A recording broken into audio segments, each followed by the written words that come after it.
प्यारे बच्चों, जैसे कि मैंने आप सभी को अपने लास्ट क्लास में बताया था कि कूलॉम का नियम क्या होता है। कूलॉम के नियम से जो फार्मूले निकल कर आते हैं वो कैसे निकल कर आते हैं, उन पे सवाल कैसे किया जाता है। तो आपके एनसीईआरटी की जो बुक है जो कि बोर्ड में लग रहा है, उस एनसीईआरटी बुक से पहला, दूसरा और तीसरे क्वेश्चन का हल हमने करा दिया है। उसका वीडियो भी अपलोड कर दिए हैं। अब अगला हेडिंग हमारा आता है कि अध्यारोपण का सिद्धांत।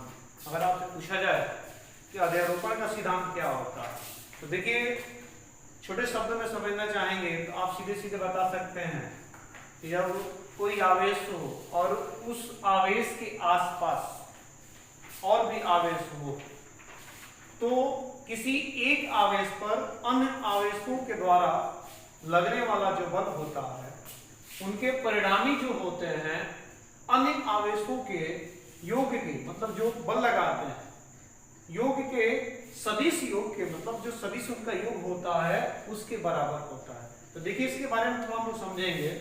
हम लिखे हैं कि यदि कोई निकाय अनेक आवेशों से मिलकर बना है तो उसमें से किसी एक आवेश पर कार्यरत परिणामी बल अन्य आवेशों के द्वारा उस पर लगाए गए अलग अलग बलों के सदिश योग के बराबर होता है। सदिश योग आप लोग जानते भी, इलेवंथ में पढ़े होंगे आपको।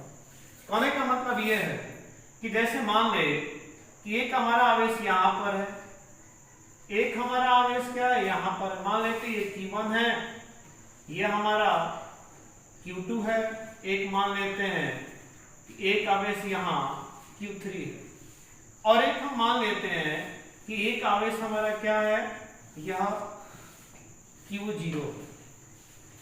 अब देखिए इसमें क्या है कि जैसे अगर ये Q1 की बात किया जाए, इसके ऊपर लेना है, तो जब इस पे लगाएंगे, ये जब हम लगाएंगे तो Q1 के द्वारा बल लगेगा इस पे, भले एक दूसरे से जुड़े हैं ये, फिर क्या होगा Q2 के द्वारा लगेगा, ये क्या है, ये भी इससे जुड़ा हुआ है, लेकिन क्या होगा कि Q3 के द्वारा भी लगेगा। तो जब Q0 इसको माने हैं, इसको हम क्या माने हैं, ये हमारा Q0 है, ये क्या था हमारा, ये Q1 था, ये Q2 है और ये Q3। ठीक है। अब देखिए कि जब ये Q0 है, ये Q1 से लग रहा है इसके ऊपर, तो बल की दिशा ये होगी।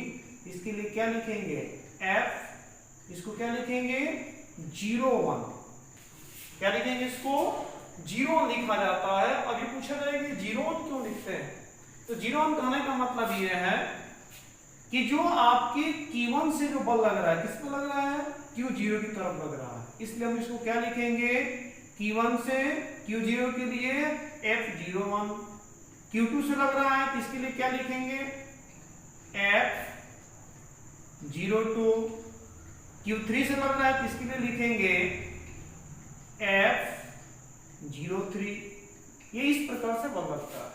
लेकिन जब हमको परिणामी निकालना हो, पूरे बल का परिणामी जब निकालेंगे तो हमारा ये निकल कर आता है कि सीधे सीधे लिखते हैं कि F बराबर F1 प्लस F2, ये सब वेक्टर में होता है, प्लस F3 प्लस, अगर ये जहां तक इसे मान लेते हैं कि ये n तक है तो ये n तक ही रहेंगे।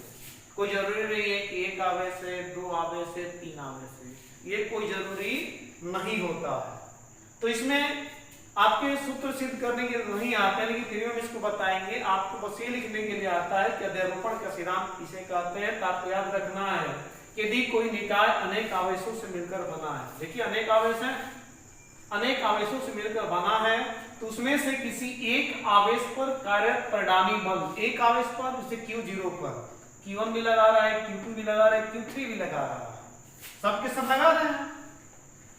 जब सबके सब इसमें बल लगा रहे हैं तो कह रहे कि कार्यरत परिणामी बल अन्य आवेशों द्वारा उस पर लगाए गए अलग अलग बलों के सदिश योग के बराबर होता है। जब इसका सदिश योग निकालेंगे तो क्या होगा, इसके योग के बराबर होगा, और इसे ही हम लोग क्या कहेंगे, इसे हम सीधे सीधे कह देते हैं कि अध्यारोपण का क्या है, सिद्धांत है।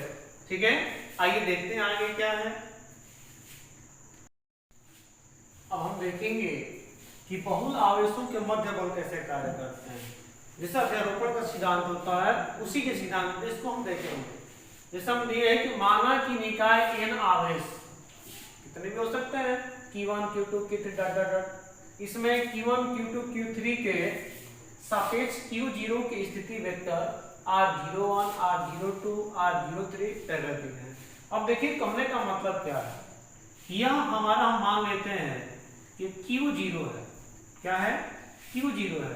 इसको मान लेते हैं Q1 है, इसको मान लेते हैं Q2 है और इसको मान लेते हैं कि Q3। ठीक है। अब देखिए इसमें माने हैं, इसमें हम करेंगे क्या कि हम जानते हैं कि अब इसके द्वारा बल लगेगा इसमें, मतलब Q1 के द्वारा लगेगा इधर, ये Q3 के द्वारा लगेगा, ये Q2 के द्वारा लगेगा। ये सब क्या है, एक दूसरे से जुड़े रहते हैं। ठीक है। अब देखिए जब इसको हमको लिखना होगा तो क्या लिखेंगे, लिखेंगे F वेक्टर, ये देखिए 1 से 0 की तरफ लग रहा है, इसको क्या लिखेंगे 01। ये क्या आ रहा है कि 2 से 0 की तरफ, इसको क्या लिखेंगे F वेक्टर 02। ये 3 है तो इधर लग रहा है, इसके लिए क्या लिखना पड़ेगा F वेक्टर 03। ठीक है। अब देखिए इतना हो गया। अब स्थिति वेक्टर की बात होगी। जब स्थिति वेक्टर की बात होगी ये बताइए कि 0 से 1 की तरफ लग रहा है तो इसको हम क्या लिखेंगे R01। ये 2 की तरफ लग रहा है तो क्या लिखेंगे R02। इधर लग रहा है तो इसके लिए क्या लिखेंगे R03। ठीक है। हम मान लेंगे कि सब के सब क्या है, सब के सब प्लस में है, सब के सब क्या है प्लस में, और एकांक वेक्टर इसको कर सकते हैं Q0। इसके सापेक्ष इस बिंदु को हमको लेना है, इस सब इस पे बल लगा रहा है तो Q1 के द्वारा लगा इसको क्या लिखेंगे F01 लिखेंगे, जो Q2 के द्वारा लगेगा F02 लिखेंगे, जो Q3 के द्वारा लगेगा उसको F03 लिखेंगे। ठीक है। अब आगे चलते हैं तो हम जब निकालेंगे ये बताइए कि F वेक्टर 01, ये बताइए एक ये आवेश है, एक ये आवेश है। तो आप जानते हैं कूलॉम के नियम से, तो डायरेक्ट हम रख रहे हैं कि 1/4 पाई एप्सिलॉन 0। इसको हम चाहेंगे तो K भी लिखेंगे, K भी लिख सकते हैं क्योंकि K का मान 9, तो देखो K मान के चलेंगे तो आराम रहेगा करने में, K मान के चल रहे हैं, K लिखते हैं। ये बताइए Q1 Q2 होता है तो Q1 इसमें क्या है Q0 है, लिखेंगे Q0 Q1 बटे में।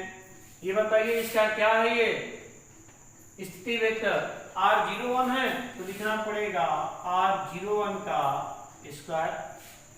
अब बताइए इसका स्थिति वेक्टर में जब लेते हैं तो ये R कैप लिखते हैं, R01 लिखेंगे। इसी तरह जब निकालेंगे तो F02, F वेक्टर 02 के लिए निकालेंगे तो ये क्या होगा K Q0 आप लिखेंगे Q2, क्यों क्योंकि 2 वाले से ले रहे हैं। ठीक है।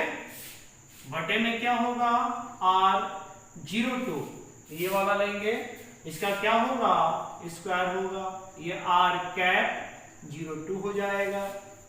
इसी तरह जब लेंगे तो F वेक्टर 03 के लिए लेंगे तो क्या होगा K, ये Q0 इसके लिए ले रहे हैं ना तो Q3 बटे में R03 का स्क्वायर हो जाएगा, ये क्या होगा R कैप 03। इतना समझ में आ रहा था। अब हम जानते हैं अध्यारोपण, अध्यारोपण के सिद्धांत से, अध्यारोपण के सिद्धांत से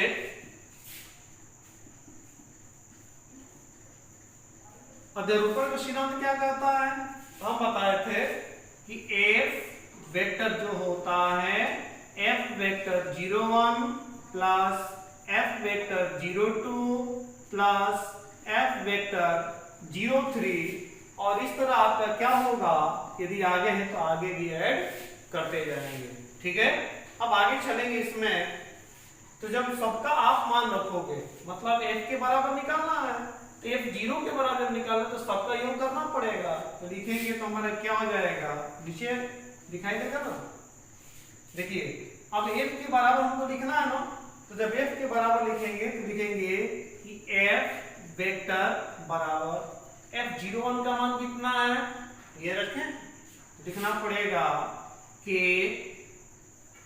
Q0 Q1 बटे में R01 का square R cap 01 plus F02 का, तो F02 का देखिए क्या है आपका K Q0 Q2 बटे में R02 का स्क्वायर, ये R कैप 02 प्लस इसके लिए F03 के लिए F03 का मान निकालेंगे तो K हो जाएगा, Q0 हो जाएगा, Q3 हो जाएगा बटे में R03 का स्क्वायर और ये R कैप 03 हो जाएगा, क्योंकि तीन ही लिए हैं हम।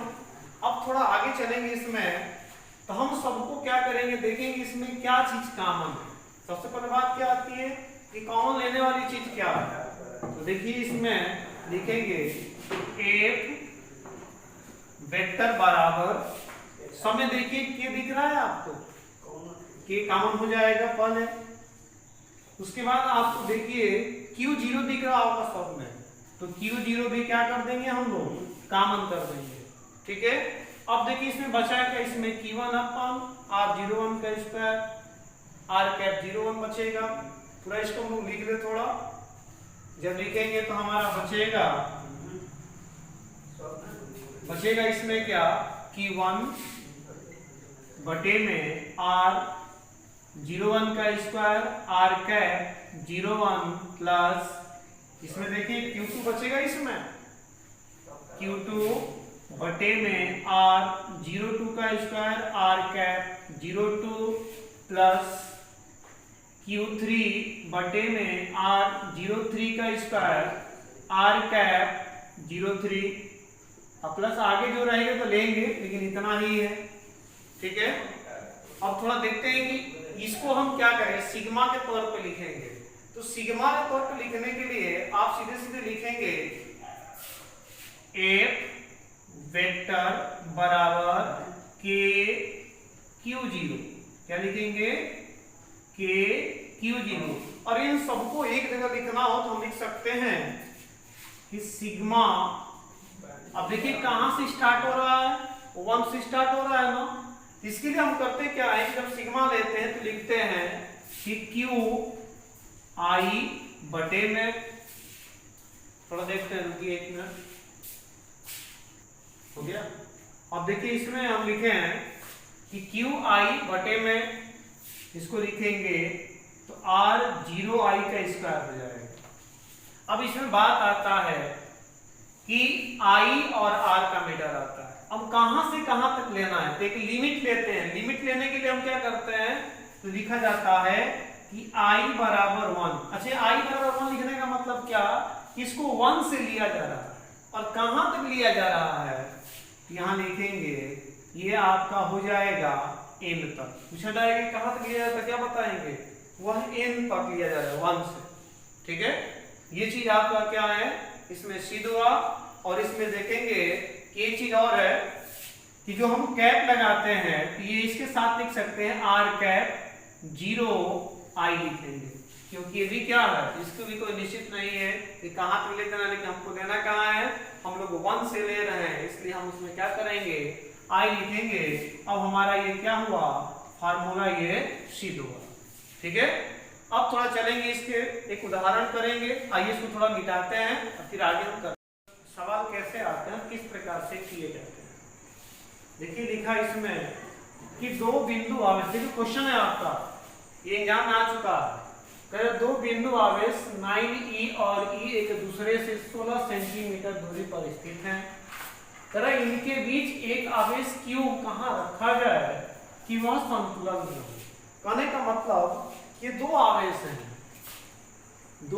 हैं, ये 9E है प्लस का, और एक आपका क्या है, E है, ये भी प्लस का, दोनों पर प्रतिकर्षण का बल लगेगा, ये दे रखा है ऐसे, और ये कह रहा है कि कितना है, ये 16 सेंटीमीटर की दूरी पे है।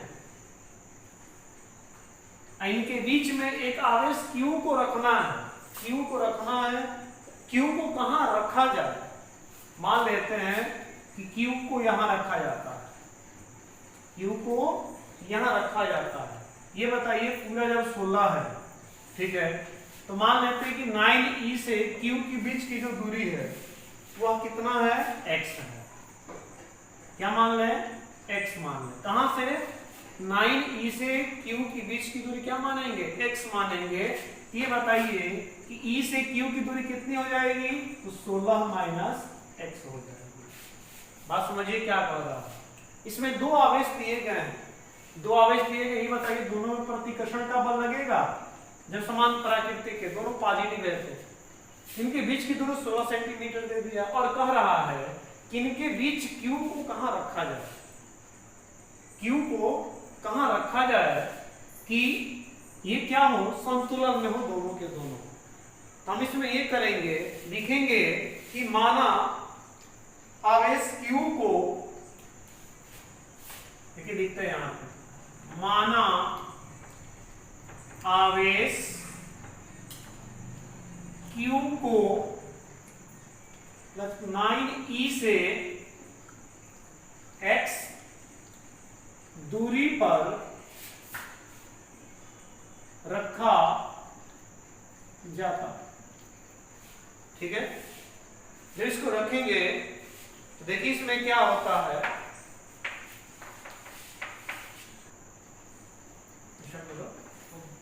रखा जाता है। देखिए तो लिखेंगे ये F1 मान लें, F2 मान लें। ये बताइए कि एक आवेश हमारा ये हो जाएगा, एक आवेश C हो जाएगा। इसके लिए मान लेते हैं, इसके लिए ले रहे हैं ना, तो लिखेंगे कि F2 वेक्टर में लेंगे, F2 बराबर, ये क्या हो जाएगा, बराबर F2 बराबर ले लो, हमारा क्या हो जाएगा, Q है।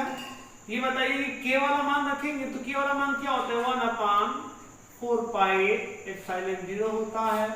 एक Q आपका, एक तो Q हो गया, एक क्या आपका 9e है, क्या है 9e है बटे में। अब बताइए इसकी बीच की दूरी कितनी है, इसकी बीच की दूरी आपकी x है, तो लिखेंगे x और इसका स्क्वायर होता है तो इसका स्क्वायर लिख दें। तो इसको करेंगे तो लिख सकते हैं कि F2 बराबर 1/4 pi epsilon 0 Q into 9e बटे में x²। ये हो गया। फिर क्या करेंगे, जब दूसरे के लेंगे तो लिखेंगे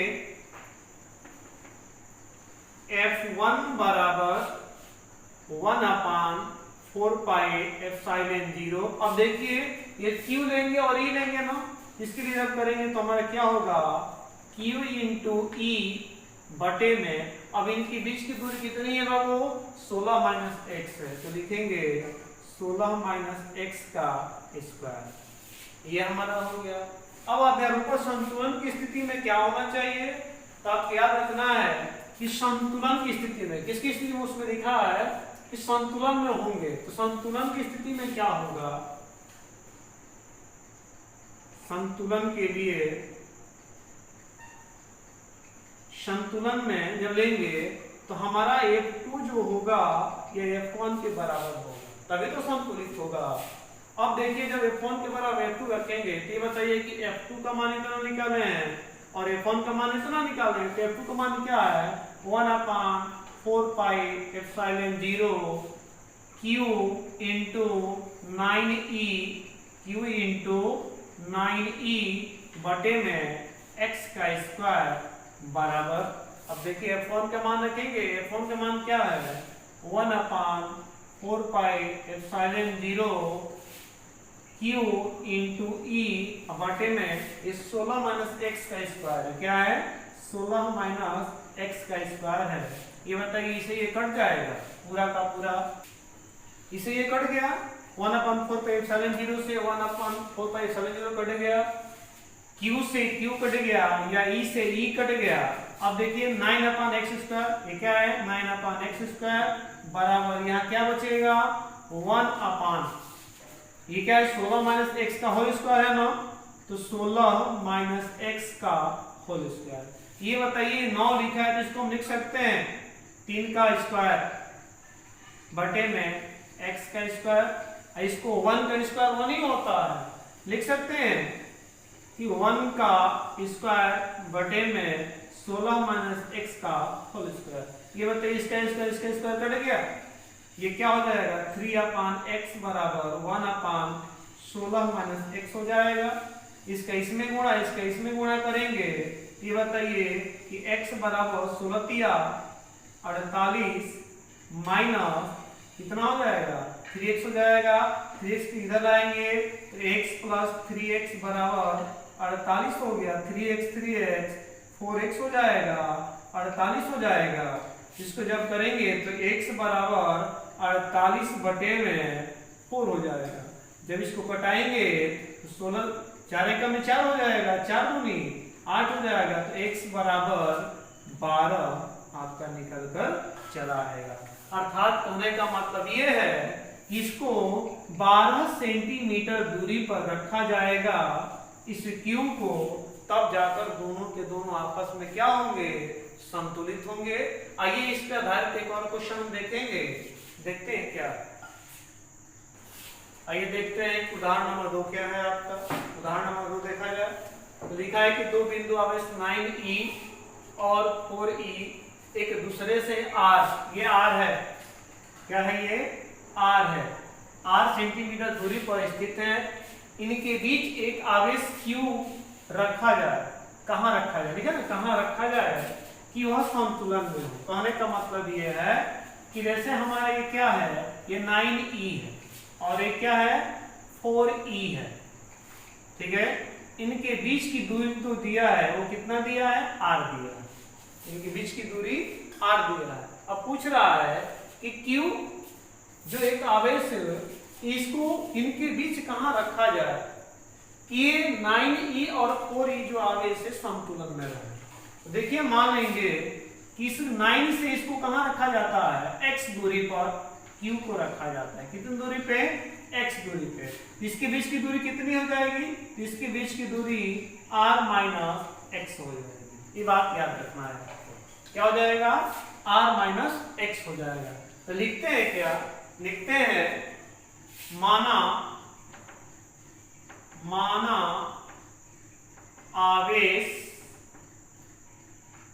q को, माना आवेश q को 9e से प्लस 9e से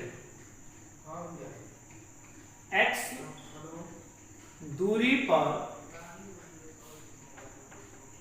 रखा जाता। अब x दूरी पर रखा जाता, देखिए इसमें बताएं कि इसके संतुलन के लिए दो स्थिति, एक इसके लिए और इसके लिए करना पड़ेगा।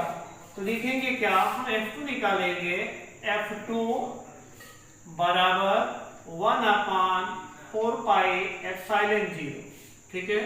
अब Q1 Q2, तो Q1 इसको मैं इसके साथ इसलिए रहा ना, तो Q हो जाएगा हमारा।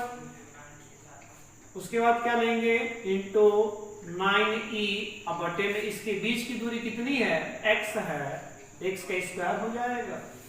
इसी तरह क्या करेंगे, F1 के लिए लेंगे, ये क्या होगा 1/4 पाई एप्सिलॉन 0, Q इसी तरह रहेगा, इंटू ये बताइए 4e है तो लिखना पड़ेगा 4e बटे में इनके बीच की दूरी कितनी है, यह r माइनस x का। अब इसका क्या करना पड़ेगा, होल स्क्वायर करना पड़ेगा। दूसरी बात कि संतुलन की स्थिति में,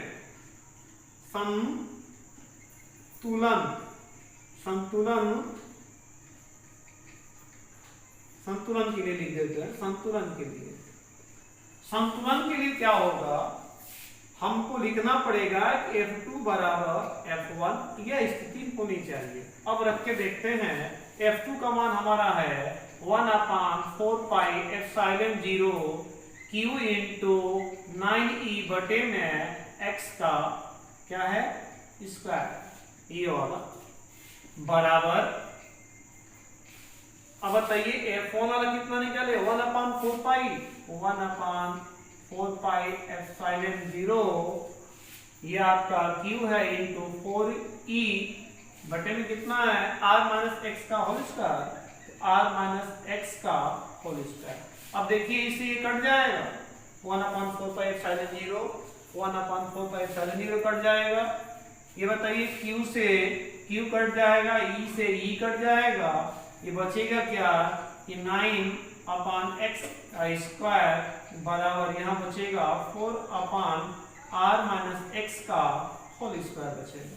ये बताइए 9 जो है इसको लिख सकते हैं 3 का स्क्वायर, ये x का स्क्वायर, ये 4 है तो इसको 2 का स्क्वायर लिख सकते हैं, ये r-x का होल स्क्वायर है। ये बताइए स्क्वायर से स्क्वायर कर दे, हाथ कर दिए इसके ना, ये क्या हो जाएगा 3/x बराबर 2/r-x। अब बताइए तिर्य गुणा करना पड़ता है ना, जब तिर्य गुणा करेंगे तो इसका इसमें करेंगे, इसका इसमें करेंगे, तो 2 से x में करेंगे तो क्या होगा 2x बराबर 3 से इसमें करेंगे तो r में 3 से करेंगे तो 3r माइनस 3 से x में करेंगे तो -3x माइनस 3x और 2 एक x पास डालें तो 2x प्लस 3x बराबर 3r हो जाएगा। ये कितना हो जाएगा 5x बराबर 3 बटे कितना लिख देंगे, इसको r लिख देंगे तो x बराबर कितना हो जाएगा, x बराबर जब लिखेंगे तो देखिए एक मिनट यहाँ लिखे हैं जो हम 5x 3r हो गया ना, तो x बराबर कितना 3r बटे में 5 होगा ना, x बराबर कितना निकाल लिए हम लोग। अब पूछ रहा है कि यह दूरी कितनी होगी, तो r-x है तो इतनी दूरी x हो गई, इसको हम लिखेंगे तो क्या 3r बटे में 5 हो गया, लेकिन ये दूरी कितनी बचेगी, इसके लिए जब इतना होगा तो लिखेंगे क्या कि r-x जो दिया है x का मान जब रखेंगे हम लोग तो r-3r बटे में 5, इसको जब करेंगे तो 5r-3r बटे में 5, इसको जब करेंगे तो 5 में से 3 जाएगा 2 बचेगा ना, 2r बटे में इतना हो जाएगा 5। यही आपका क्या हो जाएगा आंसर हो जाएगा, ये याद रखिए। लेकिन क्यों ये पूछेगा 9 इसे कितने दूरी पे, तो 9 इसे 3r बटे में 5 इतनी दूरी पे रखना पड़ेगा। अब ये पूछा जाएगा कि 4 इसे कितना दूरी पे रखा जाएगा, तो आपको ये बताना है कि 2r बटे में 5 इतनी दूरी को वो क्या करना पड़ेगा, रखना पड़ेगा। ये हमारा क्वेश्चन क्या हुआ, पूरा हुआ। अगर जो चीज नहीं समझ में आएगा आप कमेंट बॉक्स में लिखिएगा, हम फिर से समझाने का प्रयास करेंगे।